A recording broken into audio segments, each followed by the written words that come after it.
আসসালামু আলাইকুম। 13 নম্বর ক্লাসে সবাইকে স্বাগতম। আজকের ক্লাসের আলোচনার বিষয় হচ্ছে অবচয় এবং অবলোপন সংক্রান্ত লেনদেন নিয়ে।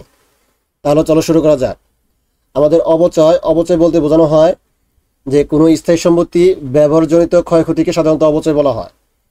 অর্থাৎ অবচয়টা খরচ, আর অবচয়কে সবসময় ডেবিট করতে হয়। এর বিপরীতে আমাদের ধরতে হবে পুঞ্জীবিত অবচয়, অর্থাৎ অবচয় হিসেবে ডেবিট এবং পুঞ্জীবিত অবচয় হিসেবে ক্রেডিট। যে কোনো স্থায়ী সম্পত্তির উপরে অবচয় ধার্য করতে বলে আমাদের কিন্তু জাবেদায় একটাই হবে, অর্থাৎ অবচয় জাবেদায় কখনো কোনো সময় পরিবর্তন হবে না।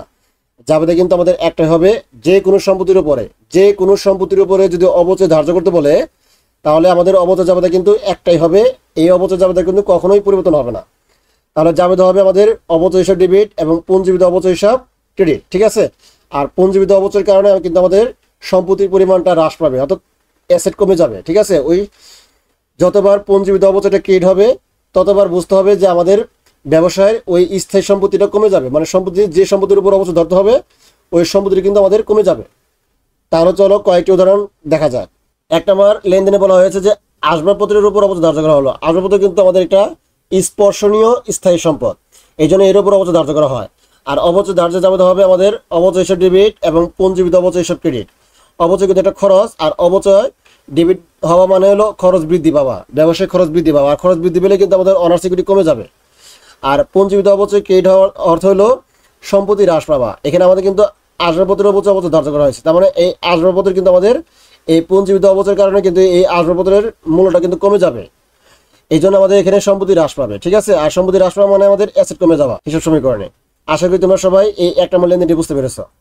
2 নম্বর লেনদেনে বলা হয়েছে যে আসবাবপত্রের উপর 10% অবচয় ধার্য করো। তার মানে সহজ হিসাব, এখানে আসবাবপত্র কত আছে 20,000 টাকা।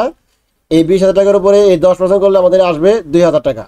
তাহলে এই 2,000 টাকা আমাদের কিন্তু অবচয় হবে। তাহলে জাবেদা কিন্তু সেম, 1 নম্বর লেনদেনের যে জাবেদা 2 নম্বর লেনদেনে কিন্তু সেম জাবেদাই হবে, অর্থাৎ অবচয় জাবেদা কখনোই পরিবর্তন হবে না। সকল স্পর্শনীয় স্থায়ী সম্পত্তির উপর অবচয় জাবেদা কিন্তু একটাই হবে, কোনো পরিবর্তন হবে না। আর এর কারণ ব্যাখ্যা কিন্তু এই 1 নম্বর লেনদেনের মতোই। তোমরা যদি এই 1 নম্বর লেনদেনের কারণ ব্যাখ্যা এবং হিসাব সমীকরণ প্রপারলি বুঝতে পারো তাহলে 2 নম্বর লেনদেনের কারণ ব্যাখ্যা এবং হিসাব সমীকরণটা বুঝতে পারবে। আশা করি তোমরা সবাই এই 2 নম্বর লেনদেনটি বুঝতে পেরেছো। 3 নম্বর লেনদেনে বলা হয়েছে যন্ত্রপাতির উপর 5% অবচয় ধার্য করো। তাহলে এখানে আমাদের যন্ত্রপাতি দেওয়া আছে 20,000 টাকা। এই 20,000 টাকার উপরে এই 5% ধরলে আমাদের আসবে 1,000 টাকা। তাহলে জাবেদা কিন্তু আমাদের আগের মতোই অবচয় হিসাব ডেবিট এবং পুঞ্জীবিত অবচয় হিসাব ক্লিক করতে হবে। তাহলে 1 নম্বর এবং 2 নম্বর এই দুটো বুঝতে পারলে কিন্তু আমরা এটাও বুঝতে পারবো, ঠিক আছে। কারণ এর কারণ ব্যাখ্যা এবং হিসাব সমীকরণের প্রভাব কিন্তু সেম হবে, কোনো পরিবর্তন হবে না। 4 নম্বরে বলছে যে ইজারা সম্পত্তির অবলোপন ধার্য করো 1,000 টাকা। এখানে কিন্তু অবলোপন বলছে, আর ইজারা সম্পত্তি কিন্তু আমাদের অস্পর্শনীয় স্থায়ী সম্পদ। এই জন্য আমাদের এখানে যাবে হবে অবলোপন ডেবিট। আর যে সম্পত্তির উপর আমাদের অবলোপন ধরতে বলবে সেই সম্পত্তির নামটা এখানে হবে, ক্রেডিট হবে। তাহলে এখানে আমাদের অবলোপন হিসাব ডেবিট করতে হবে এবং ইজারা সম্পত্তি হিসাব ক্রেডিট করতে হবে, ঠিক আছে। তাহলে অবলোপন কিন্তু একটা খরচ, এই অবলোপনের কারণে আমাদের ব্যয় বৃদ্ধি পাবে। আর ব্যয় বৃদ্ধি পেলে কিন্তু আমাদের অনার সিকিউরিটি কমে যাবে, অর্থাৎ মালিকানা সত্ত্ব কমে যাবে। আর ইজারা সম্পত্তি কিন্তু আমাদের একটা সম্পদ, যেহেতু আমাদের ইজারা সম্পত্তি ক্রেডিট হয়েছে আমাদের সম্পত্তি হ্রাস পাইছে, মানে কমে গেছে। এই জন্য আমাদের এইসব সমীকরণে এই কমে যাবে। আশা করি তোমরা সবাই এই 4 নম্বর লেনদেনটি বুঝতে পেরেছ। 5 নম্বর লেনদেনে বলা হয়েছে সুনামের অবলম্বন ধার্য করো, সেম জাবেদা। তাহলে এখানে অবলম্বন হিসাব ডেবিট হবে আর সুনাম হিসাব ক্রেডিট হবে। অর্থাৎ অবলম্বনের ক্ষেত্রে যে সম্পত্তির উপর অবলম্বন ধার্য করতে বলবে সেই সম্পত্তির নামটা ক্রেডিট করতে হবে।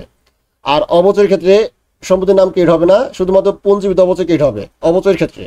তাহলে আমাদের যাবে হবে অবলম্বন হিসাব ডেবিট আর সুনাম হিসাব ক্রেডিট। সুনাম কিন্তু একটা সম্পদ। তার মানে এই 4 নম্বর লেনদেনের ব্যাখ্যা এবং এই 5 নম্বর লেনদেনের ব্যাখ্যা কিন্তু সেম, কোনো পরিবর্তন হবে না।